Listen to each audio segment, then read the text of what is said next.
programa de hoje estava previsto com uma entrevista com o engenheiro Fernando Camacho, com o qual nós abordaríamos a questão do transporte de passageiros entre Joinville e São Francisco do Sul, via Rio Cachoeira, Lagoa do Saguaçu e Baía da Babitonga. E o engenheiro Camacho, ele é tradicionalmente conhecido como um expert nessa área de mobilidade, principalmente na mobilidade na água. Ele foi e é atualmente um técnico do Porto de São Francisco, ele faz parte de um departamento onde ele presta assessoria. Mas o engenheiro então prometeu que na semana que vem, no próximo programa, nós estaremos com ele aqui, e é bom isso para os telespectadores, porque nós vamos abordar temas novos, temas que já aconteciam em Joinville na questão da mobilidade há muitos anos atrás, que era o transporte de passageiros. Então, em Joinville havia, na década de 50, a gasolina, chamava o barco. A gasolina era um barco de 20 passageiros que fazia o percurso entre Joinville e São Francisco do Sul. Mas nós vamos retornar esse tema com o Dr. Camacho para que os telespectadores tenham conhecimento do que está chegando por aí. O próprio DETER levantou essa questão essa semana e baixou um decreto. É um decreto não, mas a notícia está no jornal do DETER, onde a gente tomou conhecimento de que transporte aquaviário de passageiros terá atenção especial. Veja só que interessante. Nós lançamos no jornal da Gazeta de Joinville um artigo sobre o transporte de passageiros via hovercraft, que é um barco que flutua sobre a água e não interfere nas redes de pesca, não interfere em vegetação, em baixios. É um transporte que acontece sem interferência de obstáculos que o Rio Cachoeira e a Lagoa do Saguaçu oferecem, que é plástico, é lixo, é maré, é baixios, é a vegetação que às vezes está boiando, a quantidade de redes. Então, tudo isso o nosso artigo mostrou que é perfeitamente viável e é muito barato, independe de dragagens, milionárias dragagens. Então o DETER está oferecendo aqui uma notícia recentíssima da última quarta-feira, que diz o seguinte: reunião realizada no gabinete da presidência do DETER marcou a retomada do planejamento estratégico para a regularização, estudo e viabilidade do transporte marítimo de passageiros em Santa Catarina. Então, como Joinville já tem como hidrovia oficialmente reconhecida pelo DETER o Rio Cachoeira e Lagoa do Saguaçu, certamente nós sairemos na frente. Nós sairemos na frente. Muitos foram os pontos abordados desde a legislação, estudo de viabilidade econômica e concessão de linhas. Basicamente, para ser implantado, o sistema tem que ser sustentável e promover a retirada de carros e ônibus do sistema viário em Santa Catarina. Em especial, possui litoral para que apresente condição natural propícia para o transporte de pessoas, e necessitamos conhecer as alternativas que irão apontar a melhor forma de aproveitamento. Então, essa notícia diz respeito a um transporte de passageiros por cabotagem, pelo litoral de Santa Catarina. Nós temos diversos portos e esse transporte de passageiros poderá ser retomado através desse incentivo que o governo do estado está fazendo. Mas Joinville é privilegiada. Nós temos já dado início nesse processo pelo governador Luiz Henrique da Silveira, que implantou aqui uma estação em Joinville, que infelizmente houve alguns percalços, houve problemas de marés, houve problema de embarcação, mas a ideia é excelente e vamos dar força que essa ideia seja concretizada. Nós precisamos aproximar São Francisco novamente de Joinville. São Francisco ficou distante demais, 3, 4 horas, dependendo do dia, do horário que você enfrenta a BR-280, e assim você não consegue mais atender uma agenda, um horário, um compromisso em São Francisco, vice-versa. E o transporte de passageiros via overcraft, ele em 30, 40 minutos no máximo, te coloca em São Francisco do Sul ou coloca o francisquense em Joinville em 30, 40 minutos no ponto, na estação de desembarque. Portanto, o DETER apresenta, assim, diversas opções, dá o encorajamento, mostra a possibilidade de financiamento para esse transporte, abre o espaço para terceirização, para parcerias. E aí, certamente que o município de Joinville, com o município de São Francisco, entrarão na modernidade do transporte modular por marítimo. Mas, voltando aos nossos convidados do dia de hoje, nós então, não tendo uma outra opção imediata, tentamos convencer o diretor Álvaro Lezena, da Faculdade de Mobilidade, que é da UFSC, que está já no terceiro, quarto, quinto semestre aqui em Joinville, já tem turmas quase se formando. Convidamos então o diretor de uma faculdade de mobilidade para que se fizesse presente, mas infelizmente ele estava sem agenda, o convite foi muito em cima da hora, e aí então também ficou postergada a presença dele aqui no nosso programa, porque será uma conquista muito importante as informações que nós teremos de uma faculdade moderníssima, que é a Faculdade da Mobilidade. É a faculdade que formará profissionais que tirarão os carros das nossas cidades, que agilizarão a modalidade dos transportes, certamente dando preferência ao pedestre, ao ciclista, ao transporte de massa e, em último lugar, os automóveis. E o transporte marítimo e o transporte fluvial e de baías. Assim, então, o programa pretende passar para os telespectadores essas informações inovadoras e nós temos que tirar o Brasil do marasmo. Nós temos que tirar o Brasil do caminhão, nós temos que tirar o Brasil do caminho dos automóveis, nós temos que partir para as ferrovias, nós temos que partir novamente para o transporte de passageiros por trens mais rápidos. Essa é a saída para a mobilidade do Brasil. As faculdades de profissionais especializados nessa área estão muito bem-vindas e esperamos que os primeiros formandos nos abram caminhos para que a gente possa chegar nos compromissos no horário pré-estabelecido. Assim, nós gostaríamos de fazer alguns comentários sobre esse artigo que foi publicado no Jornal da Cidade na semana passada, onde escrevíamos sobre o transporte via overcraft. O que é um overcraft? É um barco que tem propulsão horizontal e propulsão vertical. Essa propulsão vertical, ela se forma debaixo do barco, onde tem um colchão de ar, protegido por uma saia de plástico ou de borracha, e o barco se eleva sob pressão do nível da água. Aí ele flutua sobre a água, mas não encostando na água. E a velocidade imprimida nesse transcurso é bem grande. Então o overcraft tem para uma pessoa, para 20 pessoas, para transporte de 300, 400 passageiros, para transporte de carga, tem overcraft militar para a guerra, levando tanques, levando caminhões. É um transporte moderníssimo que ele surgiu a partir de 1945, quando se começou a falar em overcraft. Vamos mostrar para vocês imagens, filmes sobre essa importante maneira de se transportar pessoas. E o que eu reputo, já fui passageiro de overcraft, e o mais importante de tudo é que não haverá necessidade dos bilionários concretos, licitações para a dragagem do Rio Cachoeira, da Lagoa do Saguaçu e talvez até da Baía de São Francisco do Sul, para que se faça o transporte fluvial tradicional com hélice. Fica descartada, desde que seja usado um meio de transporte que não exija maré alta, que não exija rio limpo de plásticos, que não exija redes no caminho.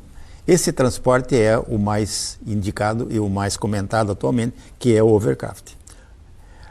É uma embarcação ágil, é uma embarcação que tanto anda sobre solo, como solo sem água, como anda sobre a superfície. Ele também desliza sobre a vegetação de manguezais baixos, da espartina, por exemplo, aquela gramínea que ocorre nas margens dos manguezais.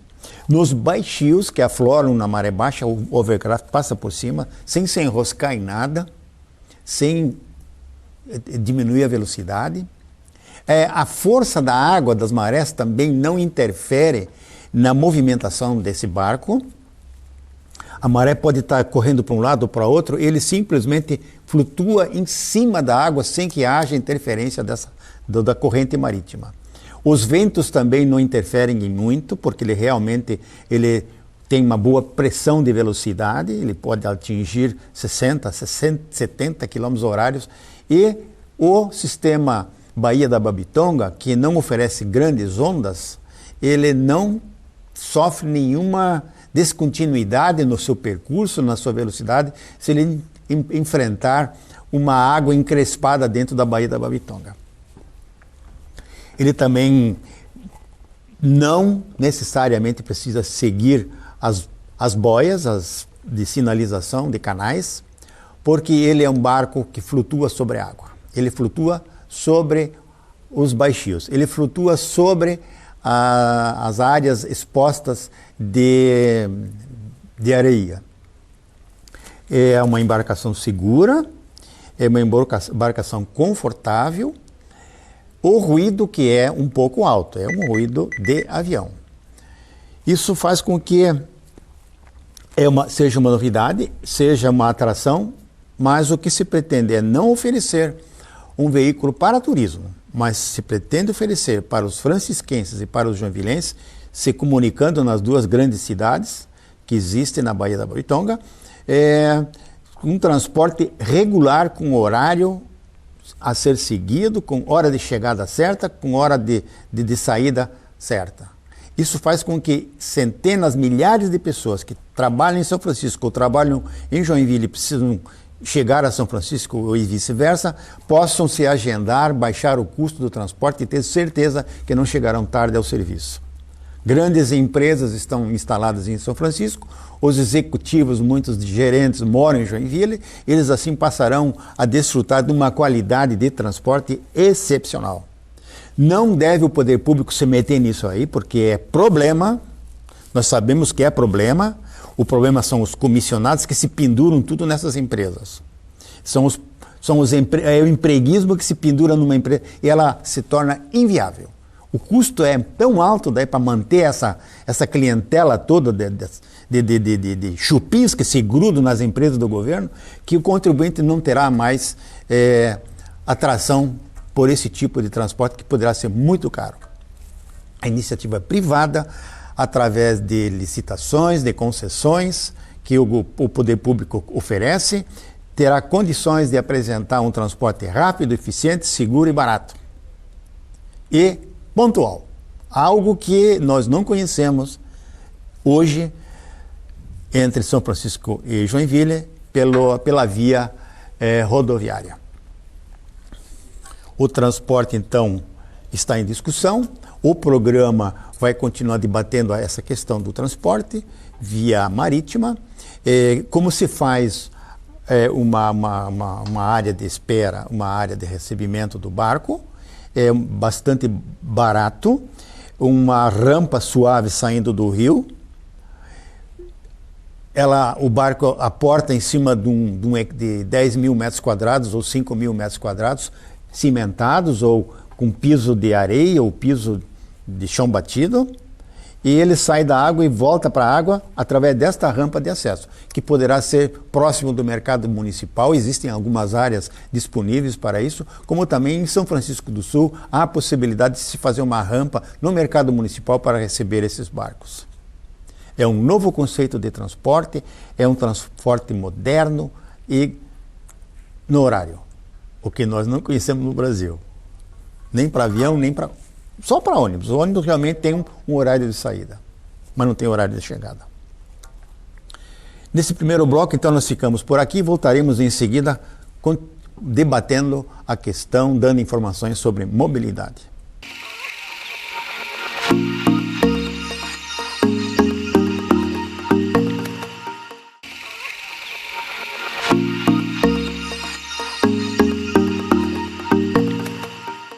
O programa Ecologia em Ação retorna com o tema mobilidade de passageiros, transporte de passageiros, na nossa região aqui.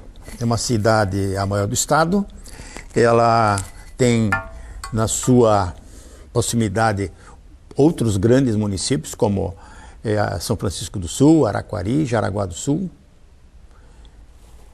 Municípios esses que se necessitam comunicar, muitas pessoas que moram em Joinville estudam em Jaraguá, muitas pessoas que trabalham em São Francisco estudam em Joinville, muitas pessoas que trabalham em São Francisco e moram em Joinville, essas pessoas não têm uma alternativa de transporte a não ser a rodovia. E é complicado a questão da rodovia.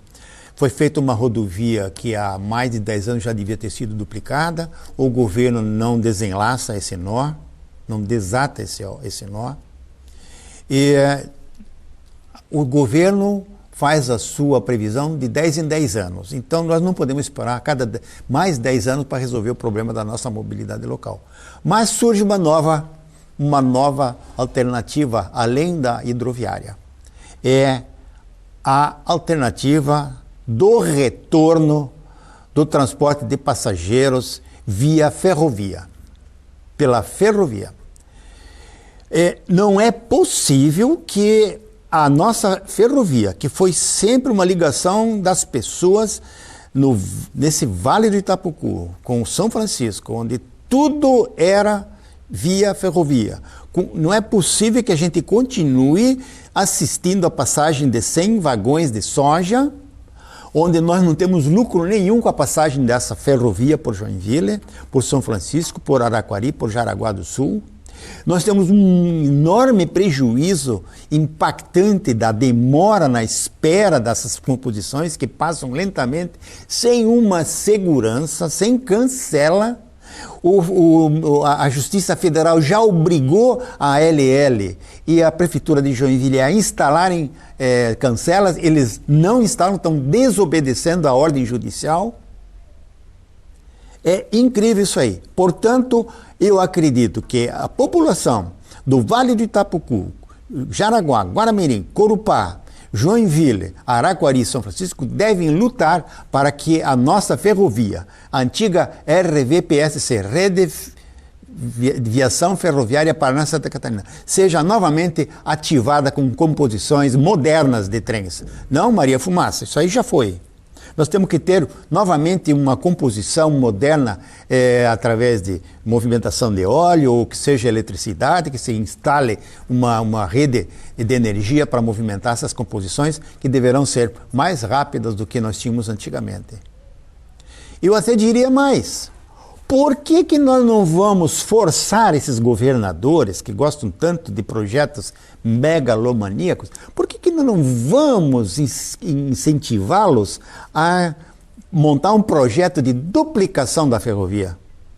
Se fala em duplicação da BR-101, da duplicação da 280, por que nós não vamos duplicar a ferrovia? A Rede Ferroviária Federal, que alugou os trilhos para a LL, sem nenhum lucro, sem nenhum dividendo para o povo dessa região aqui, por que nós não vamos obrigar o governo federal a fazer uma ferrovia só para o transporte de passageiros? Esqueçam o anel ferroviário. Aí nós não queremos mais o anel ferroviário. Nós queremos que a ferrovia ofereça uma alternativa de transporte de passageiro. Por que não se fala nisso? É proibido falar em duplicação da ferrovia? É proibido falar em reativação de trens de passageiro, trens modernos? Não poderia ser um metrô do Vale de Itapucu atendendo São Francisco? Nós precisamos dessa mobilidade. Esse é um patrimônio dos brasileiros, dos catarinenses, que a americana, a ALL, está usando. Estrangeiros estão usando essa nossa ferrovia. Não temos dividendos disso aí. Quando arrebentam os dormentes, nós o povo brasileiro que constrói, que repara. Para a empresa que fez o contrato de uso da rede, possa transportar a sua soja que vai para a Europa. É incrível o nível de... Não tem palavra correta para especificar, para dar uma caracterização dessa ação nefasta que esses governos fizeram contra o povo brasileiro. Nós acabamos com o transporte de passageiros via ferrovia. Enquanto outros países desenvolvem isso, países mais pobres que o Brasil têm ferrovias excelentes. A Índia tem ferrovias em tudo que é lugar. A África tem ferrovias em tudo que é lugar. No Chile, no Peru, tudo é com ferrovia. Nós temos uma ferrovia que vai para a Bolívia. A ferrovia dos Andes. Mas o Brasil, depois de Juscelino Kubitschek, as ferrovias foram fechadas, os trechos foram cancelados para dar espaço ao caminhão, ao automóvel. Acabamos com o transporte de cabotagem marítimo. Meu pai saía de Joinville de trem, ia para São Francisco do Sul, onde ele pegava o navio que ia para Porto Alegre. No dia seguinte ele estava em Porto Alegre. Por navio de primeira classe, cabines de primeira classe. Todo mundo fazia isso. Era com navio que se comunicava. Nordeste, Amazônia, era tudo por navio. Por que acabaram com a navegação de passageiros pelo litoral? Nós temos 13 mil quilômetros de litoral no Brasil. As gerações que estão aí, elas não têm essa informação. Os nossos antepassados, eles tinham essas alternativas de transporte. Não tinha rodovia, era por navio. Não tinha avião, era por navio. Por que acabaram? Imagina vocês que nós chegamos ao absurdo de transportar geladeiras de Joinville por rodovia até Manaus, até Belém. Quando isso era possível ser transportado de navio. Com o container hoje, o roubo de cargas acabou. Diminuiu, pelo menos. Foi uma solução contra o roubo. O roubo nos portos, o roubo do funcionalismo que está ali, do pessoal que faz a carga e descarga. Acabou. Por que não se fala nessas campanhas políticas do retorno do transporte marítimo, do retorno do transporte de passageiros por ferroviário? Nós ficamos burros de repente? Nós estamos fascinados pelo automóvel? Impressionante. Nos portos de Santa Catarina e do Brasil não existem docas especiais para recebimento de navio de passageiros. Acabamos com tudo isso. Só navio de carga. Entrou um navio agora de carga, que está entrando aqui na Baía da Babitonga, ele tem 40 metros de largura por 300 de comprimento. De carga, de container. Passageiros. Eles não têm como encostar em São Francisco. Não tem como encostar nos outros portos. Os portos não têm preparação para receber passageiro. Não tem sala VIP para passageiro, não tem venda de passagem, não tem informação de nada. Agências de turismo não vendem passagem para navios brasileiros que façam transporte de passageiro entre Porto Alegre e Manaus. Não tem. Não tem. Tudo de caminhão, tudo de automóvel, tudo de ônibus. Quem se beneficiou com isso? Quem que acabou com tudo isso? A indústria automobilística subornou pesadamente nossos governantes para que se implantassem, se desativassem as ferrovias. Por outro lado, o empreguismo acabou com a ferrovia no Brasil também. Penduraram tanta gente, tanto funcionário público nas ferrovias, o roubo de encomendas era astronômico. Ninguém mais tinha coragem de mandar uma encomenda entre Joinville e Porto União, por exemplo. A minha família mandava frutas do litoral, tangerina, banana, para os parentes que moravam em Porto União. E nos últimos anos de sobrevivência do transporte de passageiros em encomenda, nos últimos anos era roubo. As cestas que eram costuradas com pano para ventilação das frutas, chegavam estouradas em Porto União, não tinha nada mais dentro. Tudo era roubado. Aí acabaram com a ferrovia, lógico. Essa foi a desculpa. Penduraram tanto funcionário que a ALL teve que suportar tudo isso aí. Terrível. Nós temos que repensar o Brasil, nós temos que repensar o transporte, nós temos que repensar muita coisa. E nós estamos perdendo o nosso caminho. O Brasil está começando a frear, está começando a parar. Ele não tem condições de competitividade com os países mais modernos, onde o transporte é rápido, mais barato, mais honesto, menos corrupção. O dinheiro do contribuinte rende 4 vezes mais nos Estados Unidos, 8 vezes mais na Alemanha, 10 vezes mais na Coreia. O quilômetro de ponte feito no Brasil custa 40 vezes mais caro do que o mesmo quilômetro de ponte feito na China. Aí, essa semana, nas redes sociais, apareceu essa conta. Teve um engenheiro de Porto Alegre que fez a conta. Uma vergonha, um roubo só, uma corrupção só. Impressionante. Quem sofre somos nós. Nós esperamos uma geração inteira para ver se andamos de trem, não conseguimos. Quando eu tinha 14, 15 anos, eu via os trens internacionais passando por Porto União. Eram os trens que vinham de Buenos Aires e iam para São Paulo. Eles não paravam em Porto União. 2 enormes máquinas, chamadas malés, com rodado com quase 2 metros de diâmetro, passavam a 60, 70 km por hora por dentro da cidade de Porto União, onde tinha cancela, inclusive. Essa é a nossa realidade. Juventude que está se formando, milhares de profissionais que estão se formando, e temos que lutar para uma melhor qualidade de vida nossa. Nós temos que ter mais prazer em viajar, mais opções de transporte de passageiro. Estamos dormindo na rede. Estamos acomodados demais. Gente, temos que modificar isso aí. Não podemos continuar na mesma churumela, na mesma corrupção, na mesma enganação de sempre. Poucos ganhando muito e o povão sofrendo aí. Até o próximo programa com Fernando Camacho, que vai falar sobre mobilidade sobre a água. Até lá!